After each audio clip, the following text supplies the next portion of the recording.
Hello student, unique अड्डा B में एक बार आप सभी का अपना स्वागत है। आज हम देखने वाले हैं क्लास 12th, ठीक ना, केमिस्ट्री, ठीक ना, क्लास 12th केमिस्ट्री। केमिस्ट्री का मस्ट वीवीआई ऑब्जेक्टिव क्या देखने वाले हैं? वीवीआई सब्जेक्टिव क्वेश्चन देखने वाले हैं, ऑब्जेक्टिव नहीं सब्जेक्टिव। क्या देखने वाले हैं बाबू? सब्जेक्टिव क्वेश्चन देखने वाले हैं 2026 के लिए। कितना के लिए? 2026 बोर्ड परीक्षा के लिए आज हम लोग देखने वाले हैं मस्ट वीवीआई क्वेश्चन। तो चलिए वीडियो शुरू करते हैं। वीडियो शुरू करने से पहले यदि आप चैनल पर नए हैं तो चैनल को सब्सक्राइब कर लीजिएगा, बेल आइकन दबाकर ऑल नोटिफिकेशन को जारी कर लीजिएगा, क्योंकि ऐसे ही वीडियो अब हम डेली अपलोड करेंगे। तो चलिए क्वेश्चन शुरू करते हैं। और वीडियो अच्छा लगे तो ज़्यादा से ज़्यादा शेयर करिएगा, लाइक करिए और कमेंट जरूर करिएगा। तो चलिए वीडियो शुरू करते हैं, ठीक है। चलिए पहला क्वेश्चन ये देखिए, मॉडल सेट। चलिए पहला क्वेश्चन आपके स्क्रीन पे साफ दिखाई दे रहा होगा, ठीक है, देखिएगा। पहला क्वेश्चन है इकाई सेल। चलिए ये कलर ले लेते हैं। इकाई सेल क्या है? ठीक है, तो इकाई सेल को क्रिस्टलीय जालक भी कहा जाता है। प्रत्येक क्रिस्टल में एक छोटी छोटी इकाई पाई जाती है, ठीक है, जो संपूर्ण क्रिस्टल के गुण तथा आकार को इंगित करता है। ऐसे छोटी छोटी एकल या इकाई सेल के नाम से जाना जाता है। एक बार फिर से बढ़िया से देख लीजिएगा। इकाई सेल को क्रिस्टलीय जालक भी कहा जाता है। प्रत्येक क्रिस्टल में एक छोटी सी छोटी इकाई पाई जाती है जो संपूर्ण क्रिस्टल के गुण तथा आकार को इंगित करता है। ऐसे छोटी एकल या इकाई को इकाई सेल के नाम से जाना जाता है। चलिए क्वेश्चन समझ में आ गया होगा। चलिए अब दूसरा क्वेश्चन देखते हैं। Question number 2। क्वेश्चन नंबर 2 में देखिए, क्वेश्चन नंबर 2 आपके स्क्रीन पे। क्वेश्चन नंबर 2 में देखिए क्या कह रहा है कि वाष्प दाब के आपेक्षिक अवनमन से आप क्या समझते हैं? ठीक है, तो देखिएगा आंसर इसका हो जाएगा माना शुद्ध विलायक का वाष्प दाब P0 या P0 भी पढ़ सकते हो, एवं विलायक का वाष्प दाब PS है। तब वाष्प दाब का अवनमन कितना हो जाएगा? P0PS, ठीक है। शुद्ध विलायक के सापेक्ष वाष्प दाब के अवनमन को वाष्प दाब का आपेक्षिक अवनमन कहते हैं, ठीक है। अतः वाष्प दाब का आपेक्षिक अवनमन, ठीक है, कितना होता है बाबू? P0 माइनस PS बट्टा P0 या P0 पढ़िएगा, ठीक है। तो ये रहा दूसरा क्वेश्चन।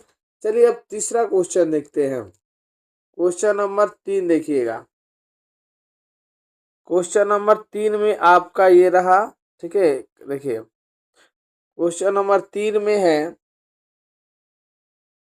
एंजियोट्रोपिक मिक्सचर किसे कहते हैं? एंजियोट्रोपिक मिक्सचर किसे कहते हैं?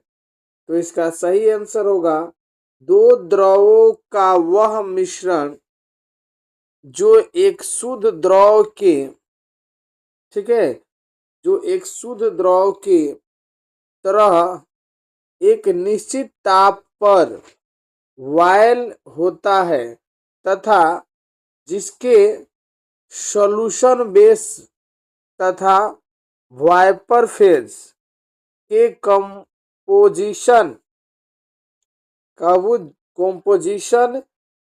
समान समान होता है। उसे एंजियोट्रोपिक मिक्सचर कहा जाता है। ठीक है, तो चलिए अगला क्वेश्चन देखते हैं। क्वेश्चन नंबर 4 देखते हैं। चलिए क्वेश्चन नंबर 4 है, ठीक है। क्वेश्चन नंबर 4 कह रहा है आर्हेनियस का समीकरण क्या है। आर्हेनियस का समीकरण क्या है, ठीक है। तो देखिएगा, ताप, वृद्धि तथा अभिक्रिया के योग स्थिरांकों में परिमाणात्मक संबंध को व्यक्त करने के लिए आर्हेनियस नामक वैज्ञानिक ने एक मानक समीकरण प्रस्तुत किया, जिसे आर्हेनियस का समीकरण कहा जाता है। ठीक है, इसके अनुसार ताप वृद्धि के साथ रेट कांस्टेंट के में घातीय वृद्धि होती है, अर्थात K इजकल टू ए ई, ठीक है, ये RT होता है। यानी यही आपका आर्हेनियस का इक्वेशन है। चलिए नेक्स्ट क्वेश्चन देखते हैं। क्वेश्चन नंबर कितना देखते हैं बाबू, 5। सारा क्वेश्चन मस्ट भी आई है। सारे क्वेश्चन को आप अच्छे तरीका से कॉपी में लिख कर रट लीजिएगा। ये 100% गारंटी है कि इससे क्वेश्चन 90+ लड़ेगा। चलिए अब नेक्स्ट क्वेश्चन नंबर 5 देखिए। कह रहे हैं बाबू कि अधिशोषण और अवशोषण में अंतर लिखिए।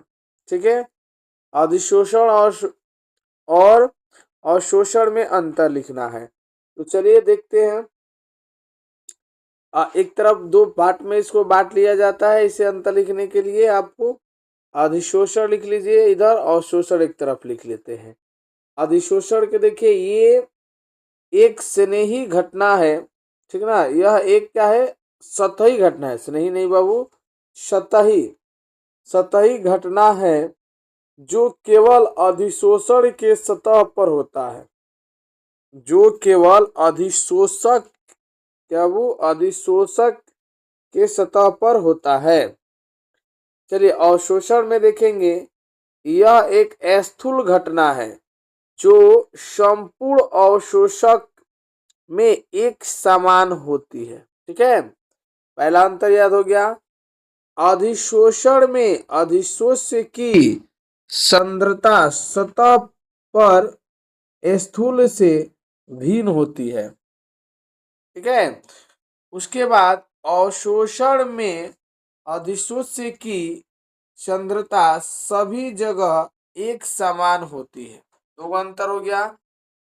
ठीक है, बस 2 नंबर में पूछेगा, 2 ही अंतर लिख देंगे, हो जाएगा हमारा काम। ठीक है, जैसे एग्जाम्पल में देख लीजिएगा, सिलिका जेल पर वाष्प का अधिशोषण, इसमें है निर्जल कैल्शियम क्लोराइड द्वारा जल का अवशोषण। तो ये तीसरा नंबर डाल सकते हैं, हमारा 3 अंतर हो जाएगा। ठीक है, तो इस तरीका से 3 अंतर 2 नंबर में पूछेगा तो हम आसानी से लिख सकते हैं, अधिशोषण और अवशोषण में अंतर।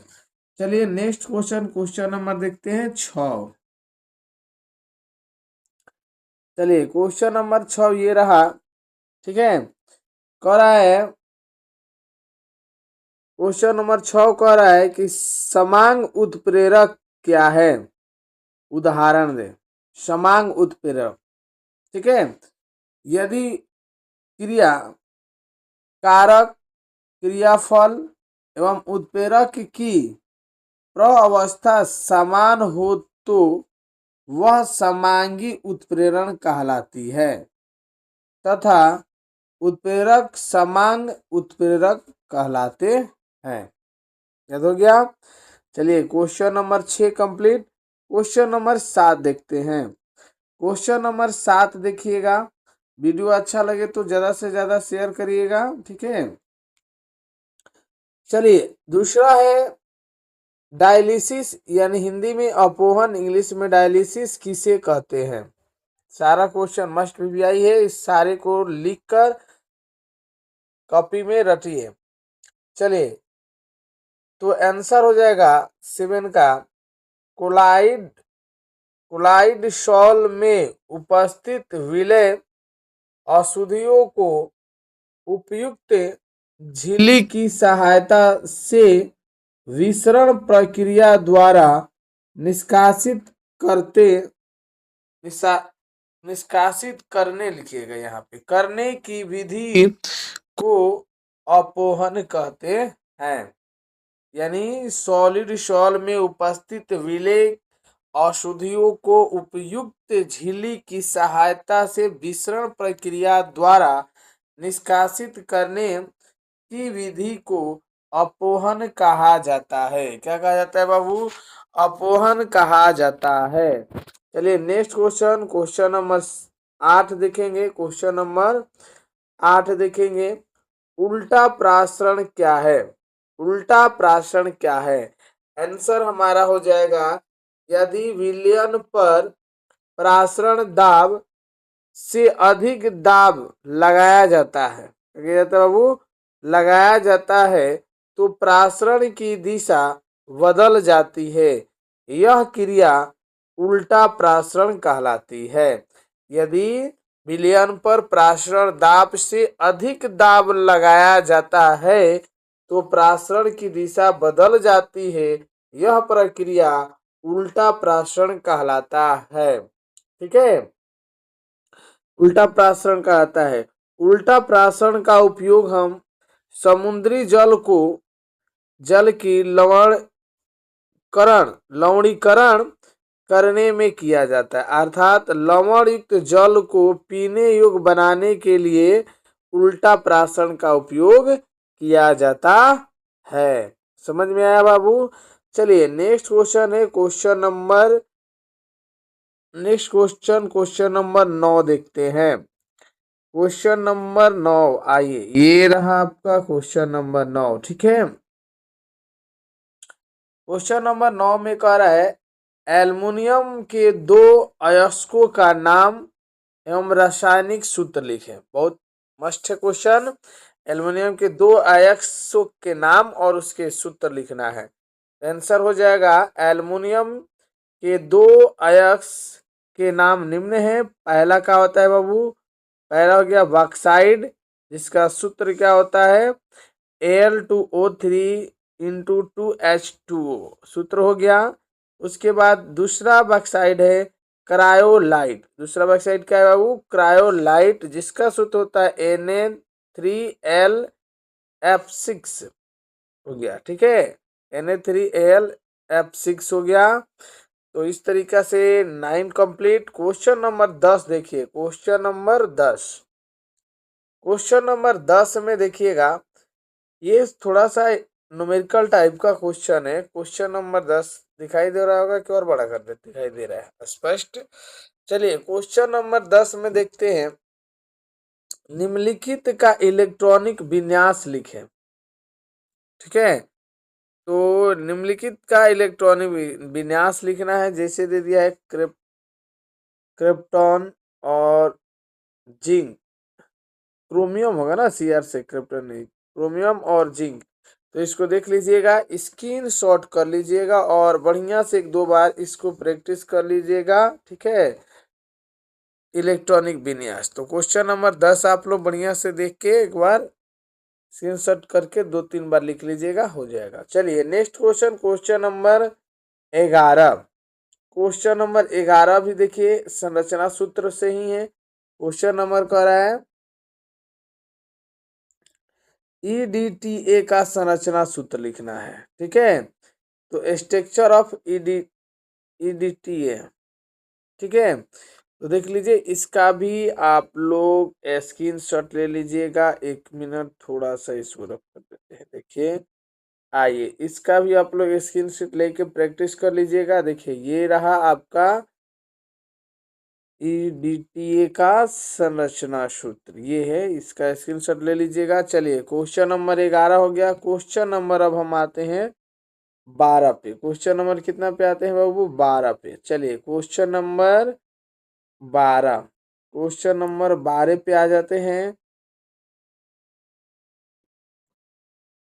न्यूक्लिक एसिड क्या है? क्वेश्चन नंबर 12 है, न्यूक्लिक एसिड क्या है? न्यूक्लिक एसिड क्या है? ठीक ना। तो चलिए, न्यूक्लिक एसिड एवं बायोमोलिकुल है। न्यूक्लिक एसिड एक क्या है बाबू? आंसर हो जाएगा कि एक बायोमोलिकुल है जो सभी लिविंग सेल के न्यूक्लियस में, ठीक ना, न्यूक्लियो प्रोटीन के रूप में पाया जाता है। ठीक है, याद रहेगा। चलिए अब नेक्स्ट क्वेश्चन देखते हैं। क्वेश्चन नंबर 13, क्वेश्चन नंबर 13 देखते हैं। क्वेश्चन नंबर 13 देखते हैं।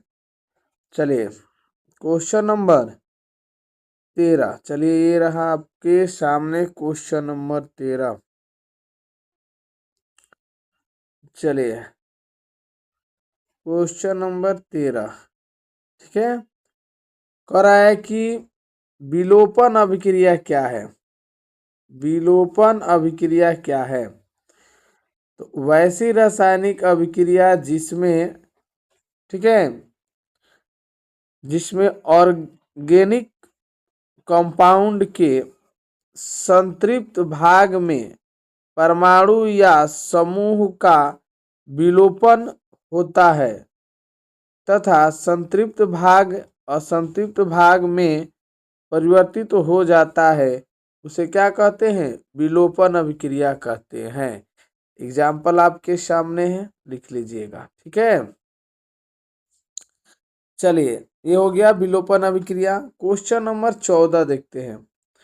क्वेश्चन नंबर 14, क्वेश्चन नंबर 14 में कह रहा है, क्वेश्चन नंबर 14 में कह रहा है कि जेड अणु का यानी जिंक ऑक्साइड ठंडा में उजला होता है एवं गर्म में पीला होता है, व्याख्या करें।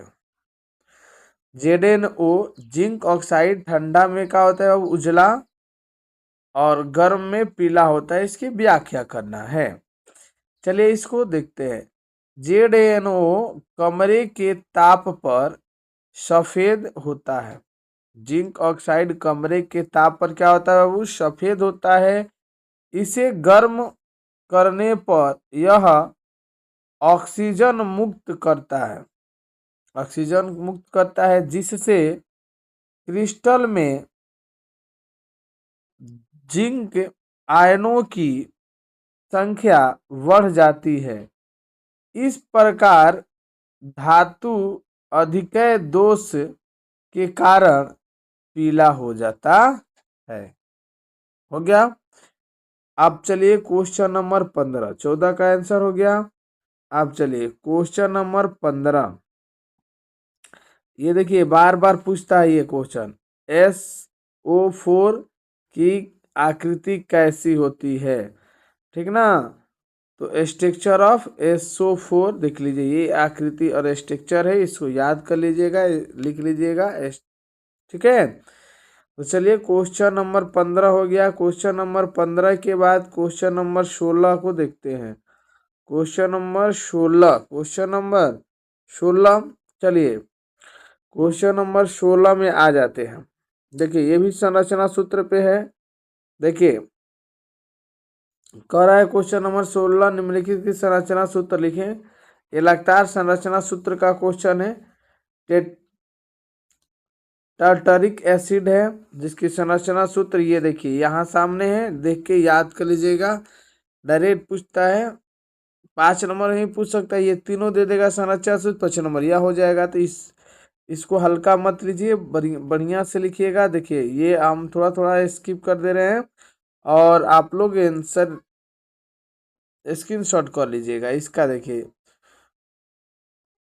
आइसोबेट्रिक एसिड का हो गया, यहाँ पे सूत्र हो गया, IUPAC नेम हो गया। देखिए ये IUPAC नेम जरूर याद रखिएगा, ऑब्जेक्टिव और सब्जेक्टिव दोनों में काम आएगा। ठीक है, तो चलिए चलिए नेक्स्ट क्वेश्चन अब देखते हैं, क्वेश्चन नंबर 17, इसको देख लीजिएगा। क्वेश्चन नंबर 17 में आइए। क्वेश्चन नंबर 17 में है रोजेनमुंड अभिक्रिया। रोजेमुंड अभिक्रिया क्या है? जब देखिएगा, जब एसिड हैलाइड की विलयन से जब हाइड्रोजन को प्रवाहित कर, ठीक ना, प्रवाहित कर पोलोडियम मुक्त BSO4 यानी बेरियम सल्फेट की उपस्थिति में इसे गर्म करते हैं, ठीक ना, एल्डिहाइड करते हैं तो एल्डिहाइड का निर्माण होता है तथा इस अभिक्रिया को रोजेनमंड रिएक्शन कहा जाता है। ठीक है, तो चलिए नेक्स्ट क्वेश्चन, इसका एग्जाम्पल देखिए। इसका संरचना सूत्र है, देखिए एक बार थोड़ा सा और ऊपर ले लेते हैं इसको। ये देखिए इसका है रोजेमंड अभिक्रिया का पूरा स्ट्रक्चर। तो स्क्रीनशॉट ले लीजिएगा, संरचना सूत्र के साथ लिखा गया है ये सारा क्वेश्चन। ठीक है, चलिए नेक्स्ट क्वेश्चन आइए। नेक्स्ट क्वेश्चन अब देखते हैं, क्वेश्चन नंबर कितना होगा बाबू, देखते हैं आगे। Question number 17। क्वेश्चन नंबर अब 18 देखेंगे, वीडियो ज़्यादा लंबा हो जाएगा। क्वेश्चन नंबर 18 नेक्स्ट वीडियो में हम डालेंगे। तो वीडियो कैसा लगा कमेंट करके ज़रूर बताइएगा। अगर आपके उपयोग का है तो ज़्यादा से ज़्यादा इसे याद करें, लिख कर कॉपी में अपने दोस्तों के बीच भी शेयर करें। यदि आप यूट्यूब चैनल पर नए हैं तो चैनल को सब्सक्राइब करें और वीडियो अच्छा लगे तो लाइक ज़रूर करें। जय हिंद।